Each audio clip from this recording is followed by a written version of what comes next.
సిటీని ఎలా నిర్మించారో, ఎంత అద్భుతంగా రూపకల్పన చేశారో, అమరావతి అనే ఈ క్యాపిటల్ని కూడా ఆయన అపారమైన అనుభవంతో, ఆయన దక్షతతోటి, ఆయన గవర్నెన్స్ కేపబిలిటీ తోటి, అడ్మినిస్ట్రేటివ్ కెపాసిటీ తోటి ఇది అద్భుతమైన మహానగరంగా తీర్చిదిద్దుతుంది.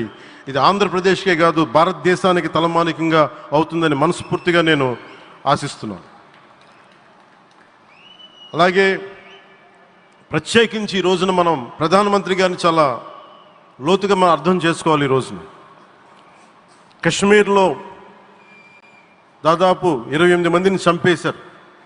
అలాంటి క్లిష్ట సమయంలో రాష్ట్రం, దేశం మొత్తం యుద్ధం వైపు వెళ్తున్న సమయంలో, అలాంటి కీలక సమయంలో ప్రధానమంత్రి గారు ఇక్కడికి వచ్చి లోపలంతా బరువు, గుండెల్లో బరువు పెట్టుకొని వేదన ఉండి కూడా అమరావతి రైతులు చేసిన త్యాగాలను మర్చిపోకూడదని చెప్పి ఇంత ఇబ్బందుల్లో కూడా ఆయనకు వచ్చినందుకు మనస్ఫూర్తిగా ఒక్కసారి మనందరం ప్రధానమంత్రి గారికి గౌరవ సూచకంగా మనందరం కృతజ్ఞతలు తెలియజేయాలి.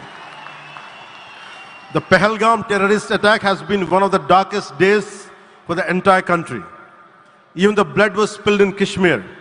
The blood spilled in Kashmir, it created tremors in the entire nation.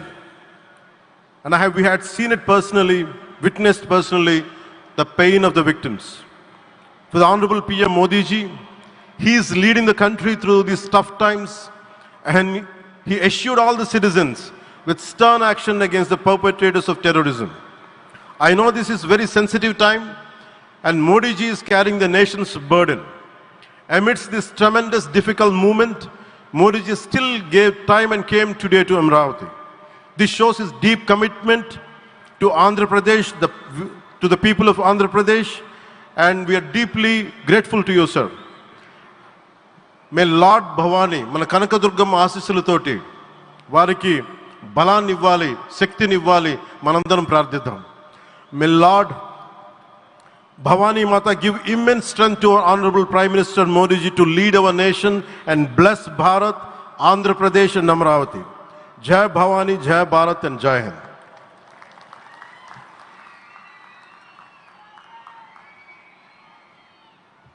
Shri Pawan Kalyan సార్కి ధన్యవాదాలు తెలియజేసుకుంటూ, ఆంధ్రభూమికి గర్వకారణంగా నిలిచేటువంటి నాయకులు కొంతమంది ఉంటారు.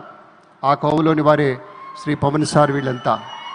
అలాగే మరొకరు కేంద్ర భారీ పరిశ్రమలు, ఉక్కు శాఖల సహాయ మంత్రి వర్యులు శ్రీ భూపతిరాజు శ్రీనివాస వర్మ గారు మన మధ్య ఉన్నారు.